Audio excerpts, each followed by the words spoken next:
ان کے اپنے ہاتھ میں تھا، اپنے اختیار میں تھا، اپنے بس میں تھا۔ اولاد کا ہونا نہ ہونا انبیاء کے ہاتھ میں ہے، اولیاء کے ہاتھ میں ہے، نہیں ان کے ہاتھ میں نہیں تھا، تبھی تو وہ رب کے دروازے پہ ہیں۔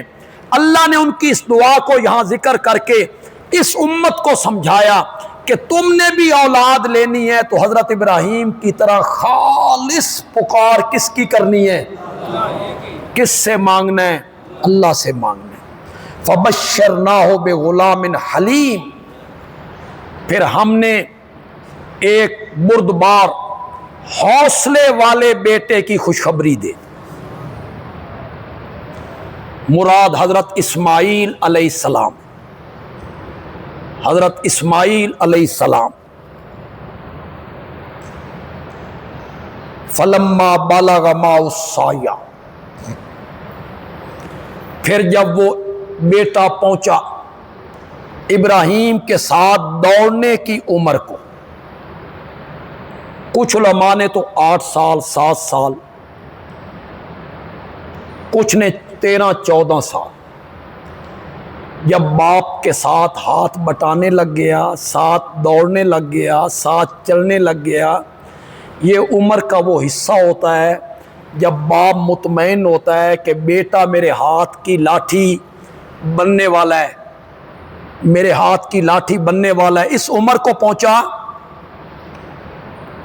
تو حضرت ابراہیم نے کہا یا بنیا، اے میرے پیارے بیٹے، انی ارا فی المنام، میں نے خواب میں دیکھا ہے، انی اذبحک، کہ میں تجھے ذبح کر رہا ہوں، فانظر ماذا ترا، تیری کیا رائے ہے؟ خواب میں دیکھا کہ میں اپنے بیٹے کے گلے پہ چھری رکھ رہا ہوں۔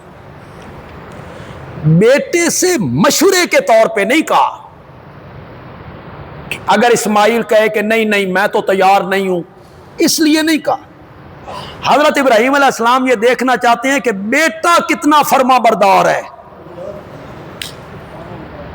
وہ میرا کتنا مطیع ہے، رب کے حکم کا کتنا فرما بردار ہے، اس لیے بیٹے کے سامنے اس کو ذکر کیا کہ تیری رائے کیا ہے۔ اور بیٹا حضرت ہاجرہ کی گود میں پلا ہے، اس نے یہ نہیں کہا بابا خواب ہے نا، آپ 10 اونٹ ذبح کر دیں، 20 اونٹ ذبح کر دیں، 100 اونٹ ذبح کر دیں، خواب پورا کر لیں۔ بیٹے بھی کبھی کسی نے ذبح کیے نہیں، وہ بھی حضرت ہاجرہ کی گود میں پلا ہے، ایک لمحہ ضائع کیے بغیر کہتا ہے یا ابت افعل ما تؤمر، بابا جس کا آپ کو حکم دیا گیا ہے کر گزریے، رہ گیا میرا معاملہ، ستجدنی انشاءاللہ من الصابرین، اگر میرے اللہ نے چاہا تو آپ مجھے صبر کرنے والوں میں پائیں۔ ذرا لہجہ دیکھیے جناب، طلبہ ذرا غور کریں، میں صبر کروں گا، اس میں تھوڑا سا تکبر تھا، فخریہ جملہ تھا، میں صبر کروں گا نہ، کہا اس دنیا میں اور بھی بڑے لوگ ہیں صبر کرنے والے، ان صبر کرنے والوں میں آپ مجھے بھی پائیں گے۔ ستجدنی انشاءاللہ من الصابرین، فرما بردار بیٹا ہے، حضرت ہاجرہ کی گود میں پلا ہے، تربیت انہوں نے کی ہے۔ آج 90% لوگوں کا یہ گلہ ہے کہ اولاد فرما بردار نہیں ہے، وہ حقیقی حکم نہیں مانتی۔ یہاں تو حکم بھی بڑا عجیب تھا جناب، گلا پیش کرنا، گلا کٹوانا، یہاں تو اپنا گلا چھری کے نیچے رکھنا تھا، اس میں بھی حضرت اسماعیل علیہ السلام کی فرما برداری دیکھو، اطاعت دیکھو، اس کے لیے بھی تیار ہو گئے۔ اور آج لوگوں کی اولاد، لوگوں کے بیٹے ایک جائز اور صحیح کام اس کو ماننے کے لیے تیار نہیں ہے الا ماشاءاللہ۔ بڑے خوش قسمت ہیں وہ والدین جن کے بچے ان کی فرما برداری کرتے ہیں، اور بچوں کو بھی چاہیے، ہمارے جتنے یہاں طلبہ بیٹھے، اپنے والدین کی ہر معاملے میں فرما برداری کریں۔ ہاں شرک کا کہیں، کفر کا کہیں تو یہ بات ان کی تسلیم نہیں کریں۔ میں وہ کہتے داڑھی نہیں رکھنی، یہ بات تسلیم نہیں کر۔ لا طاعت للمخلوق فی معصیت الخالق، جس بات میں خالق کی نافرمانی ہوتی ہو وہ بات مخلوق کی نہیں ماننی۔ پیر ہو، استاد ہو، باپ ہو، ماں ہو، دادی ہو، نانی ہو، جس بات میں خالق کی نافرمانی ہے وہ بات مخلوق کی تسلیم نہیں کرنی، اور جو جائز حکم ہے اس میں اپنے والدین کی فرما برداری کرنی ہے، اور کسی مرحلے میں بھی والدین کو ناراض نہیں کرنا، انہیں ہر حالت میں راضی رکھنا ہے۔ چنانچہ حضرت ابراہیم علیہ السلام اپنے بیٹے کو تیار کر کے منا میں لے گئے۔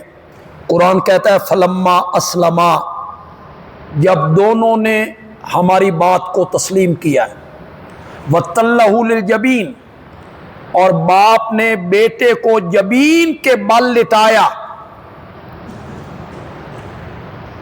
کچھ لوگوں نے کہا جبین اس ماتھے کو کہتے، اور انہوں نے ماتھے کے بل لٹایا۔ توجیہ علماء نے یہ کی کہ حضرت ابراہیم علیہ السلام یہ چاہتے تھے کہ سجدے میں آدمی رب کے زیادہ قریب ہوتا ہے، میں بیٹے کی گردن اس وقت قلم کروں جو وہ رب کے بہت زیادہ قریب ہو، حالت سجدہ میں اپنے بیٹے کو ذبح کروں، لیکن نہیں، اس کو ذبح کہتے ہیں۔ جبین اس کا نام جو پہلو میں ہے، جبین کے بل لٹایا، جس طرح جانور کو لٹایا جاتا ہے۔ اگر سجدے کی حالت میں ماتھے کے بل اگر لٹایا ہوتا تو چھری کہاں سے چلانی، گلا تو نیچے آ گیا تھا۔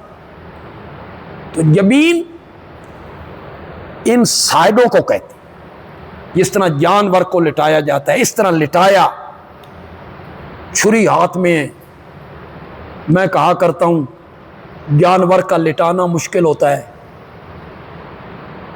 جب جانور لیٹ گیا چھری چلانے میں کتنی دیر لگتی، چھری ذبح کرنے والے کے ہاتھ میں ہو، جانور لیٹ گیا، چند سیکنڈوں کی بات رہ گئی نا، چھری اس نے گلے پہ رکھنی ہے، چلا دینی ہے۔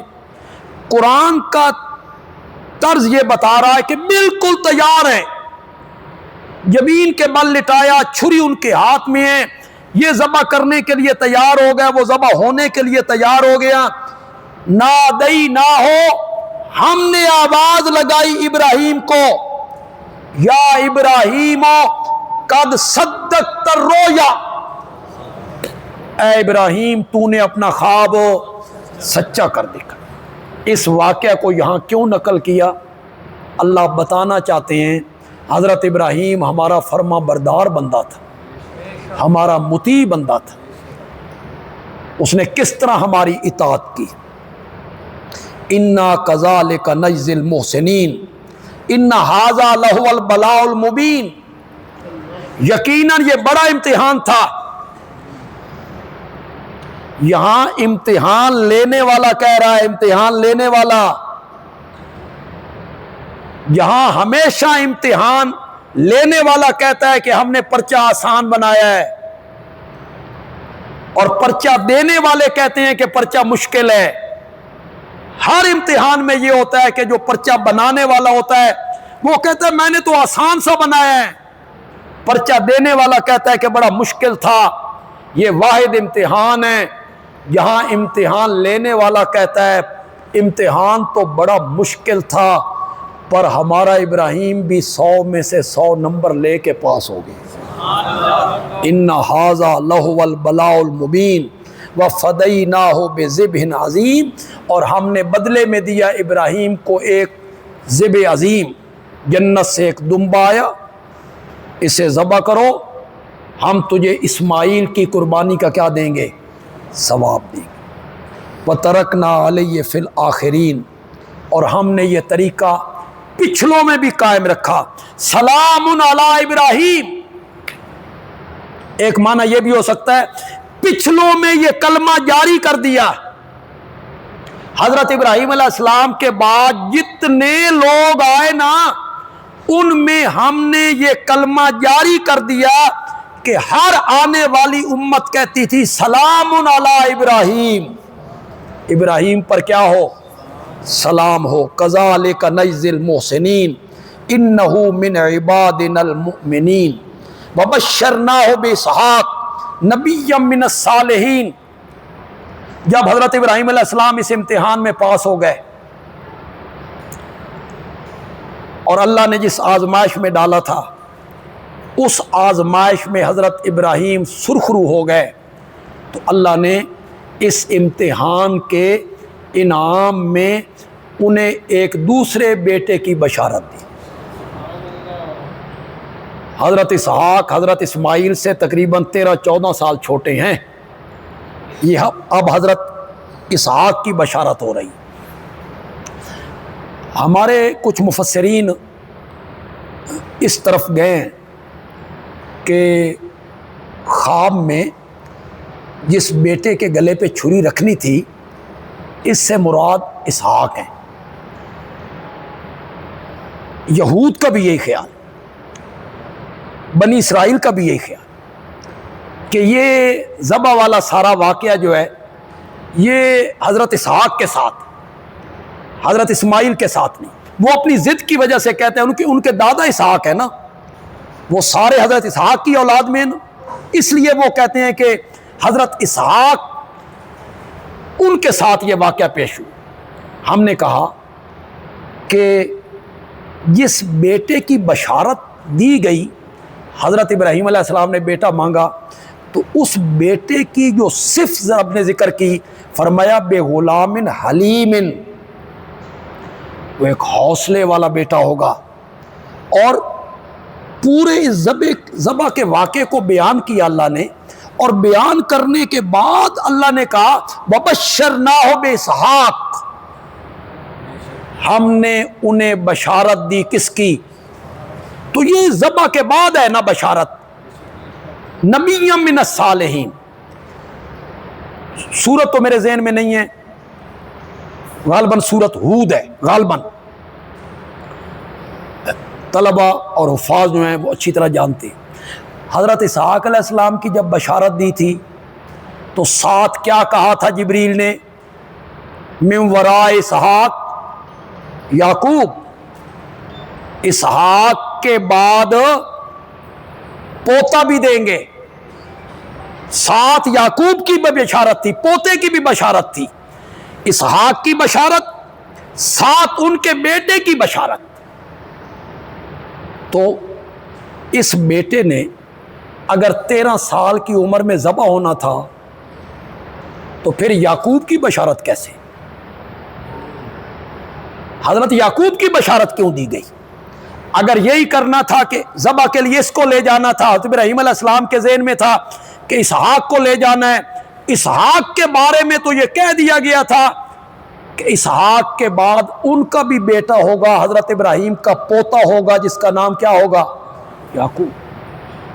تو حضرت ابراہیم علیہ السلام جب اسحاق کو لے کے جا رہے ہوں گے ذبح کرنے کے لیے تو ان کے ذہن میں نہیں ہوگا کہ اس بیٹے کے بارے میں تو رب نے میرے ساتھ وعدہ کیا ہے کہ اس کا پوتا بھی ہونا ہے، تو اس نے تو ذبح ہونا ہی نہیں ہے، تو پھر امتحان کیسا؟ اس سے معلوم ہوتا ہے کہ ذبح ہونے والا جو بیٹا ہے جس کو ارادہ کیا وہ حضرت اسحاق نہیں ہے، وہ کون ہے؟ حضرت اسماعیل علیہ السلام ہیں۔ وَبَشَّرْنَاهُ بِإِسْحَاقَ نَبِيًّا مِّنَ الصَّالِحِينَ وَبَارَكْنَا عَلَيْهِ وَعَلَىٰ إِسْحَاقَ، اور ہم نے برکتیں دی ابراہیم کو بھی اسحاق کو بھی. اور اگر علیہ ضمیر مجرور سے حضرت اسماعیل مراد لے لیں تو پھر بھی ٹھیک ہے. ہم نے حضرت اسماعیل علیہ السلام پر، حضرت اسحاق پر برکتیں اتاری. وَمِن ذُرِّيَّتِهُمَا مُحْسِنٌ وَظَالِمٌ لِنَفْسِهِ، اور ان دونوں کی اولاد میں اسماعیل اور اسحاق، یہ جو آپ کے دو بیٹے ہیں، ان کی اولاد میں نیک اور صالح لوگ بھی ہوں گے اور مشرک اور ظالم لوگ بھی ہوں گے.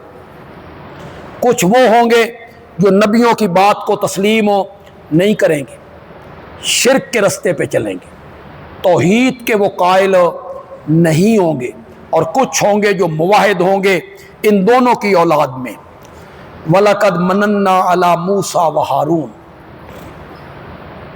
حضرت ابراہیم علیہ السلام کا واقعہ ختم ہو گیا، اور اللہ نے اب دو اور نبیوں کا قصہ ذکر کیا. ان کا نام کیا ہے؟ حضرت موسیٰ اور حضرت ہارون. ان کے واقعہ بیان کرنے سے مقصد کیا ہے؟ لوگوں کو سمجھانا مقصود کہ یہ بڑے برگزیدہ پیغمبر ہیں، اولی العزم پیغمبر ہیں، صاحب کتاب پیغمبر ہیں، لیکن یہ ہمارے سامنے عاجزیاں کرنے والے ہیں، انہیں مصیبتوں سے بچانے والے ہم ہیں، یہ عبادت و پکار کے لائق نہیں. اس لیے ان کے واقعات کو قرآن ذکر کرتا ہے. انہیں مت پکارو، ان کے نام کی نظر و نیاز نہ دو، ان سے امیدیں وابستہ نہ کرو، یہ حاجت روا اور مشکل کشا بننے کے لائق نہیں. ہم نے احسان کیا موسیٰ پر اور ہارون پر، نبوت عطا کر کے، تورات جیسی کتاب دے کے، سمندروں میں راستے دے کے، بادلوں کے سائے کر کے. ہم نے بڑے احسان کیے تھے حضرت موسیٰ پر اور ہارون پر. وَنَجَّيْنَاهُمَا، اور ہم نے بچایا تھا ان دونوں کو، وَقَوْمَهُمَا، اور ان کی قوم کو، مِنَ الْكَرْبِ الْعَظِيمِ، بڑی مصیبت سے. یہ ذرا نجینا کے لفظ پہ غور کریں جی، کیا معنی کیا ہم نے بچایا تھا، یہ ہم نے بچایا تھا، اس پہ ذرا غور کریں. اللہ تعالیٰ بتانا چاہتے ہیں کہ حضرت موسیٰ اور حضرت ہارون کو ان مصائب سے اور دکھوں سے بچانے والے کون ہیں؟ وہ خود نہیں بچ سکتے تھے. انہیں مصیبتوں سے، اس بڑی تکلیف سے جو فرعونی لوگ ان کو دیا کرتے تھے، ان سے ہم نے بچایا تھا. وَنَصَرْنَاهُمْ، اور ہم نے ان کی مدد کی تھی. اس پر ذرا غور کریں، ہم نے ان کی مدد کی تھی. فَكَانُوا هُمُ الْغَالِبِينَ، پھر وہ اپنے دشمنوں پہ غالب آئے. اس میں مدد کس کی شامل تھی؟ اللہ کی شامل تھی. وَآتَيْنَاهُمَا، اور ہم نے انہیں عطا کی تھی کتاب روشن، صحیح رستہ دکھانے والی کتاب تورات ہم نے انہیں عطا کی تھی. وَهَدَيْنَاهُمَ الصِّرَاطَ الْمُسْتَقِيمَ، اور سیدھے رستے کی ہدایت ان دونوں کو ہم نے کی تھی. وَإِنَّ إِلْيَاسَ لَمِنَ الْمُرْسَلِينَ، یہ پانچویں نبی کا ذکر ہو رہا ہے. 4 نبیوں کا ذکر ہو گیا. پھر ایک دفعہ سنیے گا، یہ نبیوں کا ذکر اللہ کیوں کرنا چاہتے ہیں؟ مقصد کیا ہے؟ یہ بتانا کہ وہ ہمارے سامنے عاجزیاں کرنے والے ہیں، ہم ان کی مدد کرنے والے ہیں، ہم انہیں بچانے والے ہیں. اس لیے وہ اس لائق نہیں کہ مصائب میں اور مشکلات میں سفارشی سمجھ کے ان کو پکارا جائے، وہ اس لائق نہیں. اس لیے ان نبیوں کے واقعات کو ذکر کیا جا رہا ہے. اور بے شک الیاس رسولوں میں سے تھے. اذ قال لقومہ، جب انہوں نے کہا اپنی قوم کو، الا تتقون، شرک سے بچتے کیوں نہیں ہو؟ توحید پر کاربند کیوں نہیں ہوتے ہو؟ اور شرک سے بچتے کیوں نہیں ہو؟ اتدعون بالا، کیا تم پکارتے ہو بال بت کو؟ بت کا نام ہے جی بال. کیا تم پکارتے ہو بال بت کو، وَتَذَرُونَ أَحْسَنَ الْخَالِقِينَ، اور تم چھوڑتے ہو سب سے بہترین بنانے والے کو۔ یہاں خالق صانع کے معنی میں ہے، یہ طلبہ کے لیے کہہ رہا ہوں۔ خالق کس معنی میں؟ صانع، جیسے کوئی بندے چیزیں جوڑ کے بناتے ہیں، کوئی تصویر بنا لی، کوئی چیز بنا لی۔ اللہ کہنا چاہتے ہیں وہ جو لوگ چیزیں بناتے ہیں نا، سب سے بہترین بنانے والا میں ہوں، جو گندے پانی کے قطرے پہ نقشے جماتا ہوں اور کتنا حسین انسان بنا کے رکھ دیتا ہوں۔ اس احسن الخالقین کو چھوڑ کے، وہ جو لفظ کن سے ساری کائنات بنا دیتا ہے، اسے چھوڑ کے بال بت کو پکارتے ہو۔ اللہ ربکم، وہ احسن الخالقین کون ہے؟ وہ اللہ ہے، تمہارا بھی رب ہے اور تمہارے پہلے باپ دادوں کا بھی وہ کیا ہے؟ رب، نشو و نما دینے والا ہے، ضروریات زندگی کو پورا کرنے والا ہے، تمہارا بھی رب ہے اور تمہارے پہلے آباء و اجداد کا بھی وہ کیا ہے؟ رب۔ 24 گز اس بت کی لمبائی تھی، بال بت سونے کا تھا، سونے کا۔ حضرت الیاس کی قوم اس بال بت کو پکارتی تھی، شیطان اس کے اندر داخل ہو کر باتیں کرتا تھا۔ اس بت کے اندر داخل ہو کر شیطان کیا کرتا تھا؟ باتیں کرتا، اور وہ سمجھتے تھے یہ بزرگ بول رہے ہیں، اور ہوتا کون تھا؟ شیطان، تاکہ وہ شرک پہ اور زیادہ پختہ ہو جائے۔ یہ شیطان اس طرح کی حرکتیں کرتا رہتا ہے۔ یہ جو ہمارے شہری دوست آئے ہیں، یہ ذرا غور سے سنیں۔ کل اگر کسی قبر سے آواز آنے لگ جائے، یہ قبرستان میں کسی قبر سے آواز آنے لگ جائے، مثلاً آپ جا رہے ہیں اور اندر سے آواز آئے ذرا پیر پر رکھ بھائی،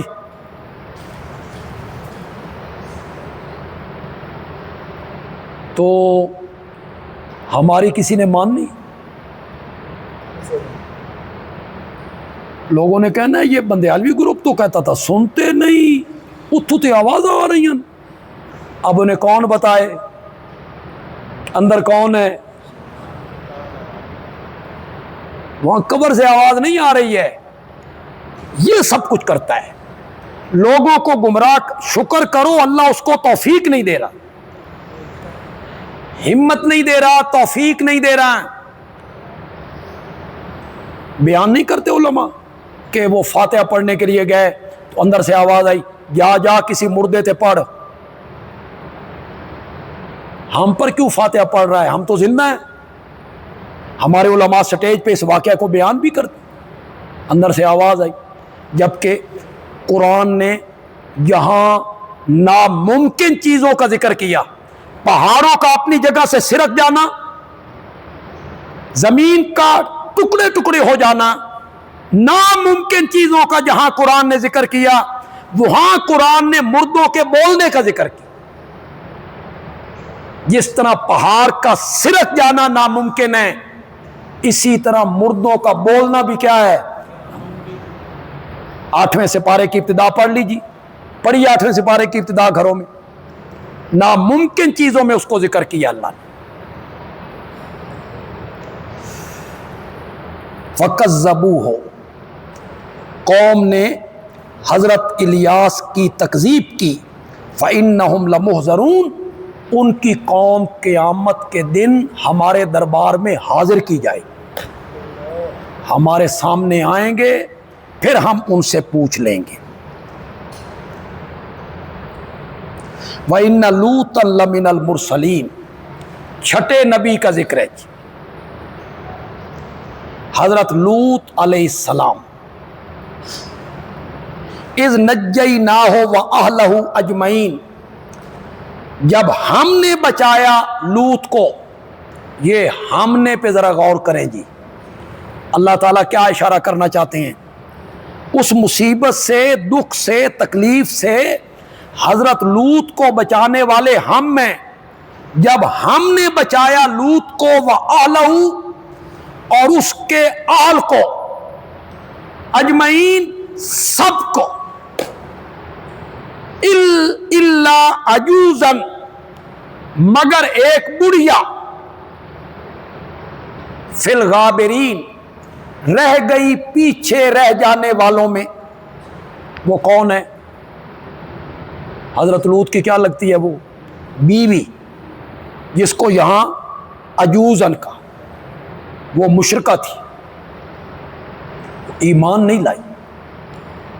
حضرت لوط علیہ السلام کی بات اس نے تسلیم نہیں کی۔ حضرت نوح علیہ السلام کی بیوی بھی مشرکہ تھی۔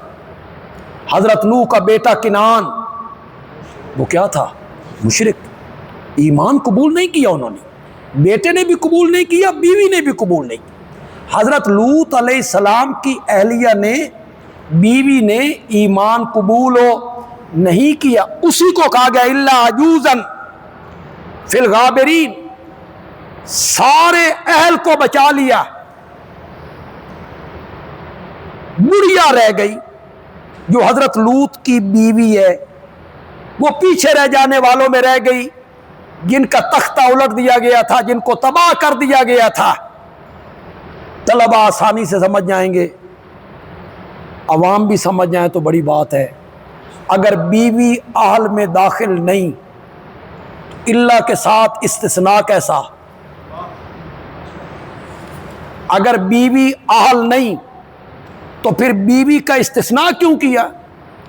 سارے اہل کو ہم نے بچا لیا مگر ان کی بیوی، تو معلوم ہوتا ہے کہ بیوی جو ہے یہ اہل بیت ہے۔ اہل بیت کا حقیقی مصداق ہے ہی نبی کی بیوی۔ قرآن پاک آپ پڑھے، سورت ہود کی آیت نمبر 73 پڑھے، اور سورت احزاب پڑھیں آپ 22واں پارہ، اس کا پہلا صفحہ آپ پڑھیں، جس جگہ پہ آیت تطہیر کا ذکر ہے، اس کے آگے اور پیچھے جتنی آیتیں ہیں اس میں کن کا تذکرہ ہو رہا ہے؟ اولاد کا تذکرہ ہو رہا ہے یا بیٹیوں کا تذکرہ ہو رہا ہے؟ بیویوں کا تذکرہ ہو رہا ہے۔ یا نساء النبی، یا نساء النبی، یا نساء النبی، ثم دبرنا الآخرین، پھر ہم نے جڑ سے اکھاڑ دیا پچھلوں کو۔ حضرت لوط کے اہل کو بچا لیا، ماننے والوں کو بچا لیا، اور باقی جو قوم تھی ان کو ہم نے جڑ سے اکھاڑ دیا۔ وَإِنَّكُمْ، اور اے مکے کے لوگوں، تم گزرتے رہتے ہو ان کی بستیوں پر، مصبحین وباللیل، صبح بھی اور رات کو بھی۔ جب تم شام کے علاقے میں جاتے ہو تجارت کرنے کے لیے تو اس بستی سے گزر کے جاتے ہو، کبھی تمہارے سفر میں رات کے ٹائم وہاں سے گزرتے ہو اور کبھی صبح کے ٹائم تم وہاں سے گزرتے ہو۔ افلا تعقلون، اے مکے کے مشرکین، عقل کیوں نہیں کرتے ہو؟ سمجھتے کیوں نہیں ہو کہ جن لوگوں نے ہمارے نبی کی بات کو نہ مانا، ہم نے انہیں صفحہ ہستی سے مٹا دیا تھا۔ اگر تم میرے آخری پیغمبر کی بات کو نہیں مانو گے تو تمہیں بھی ہم ذلیل و خوار کر کے رکھ دیں گے۔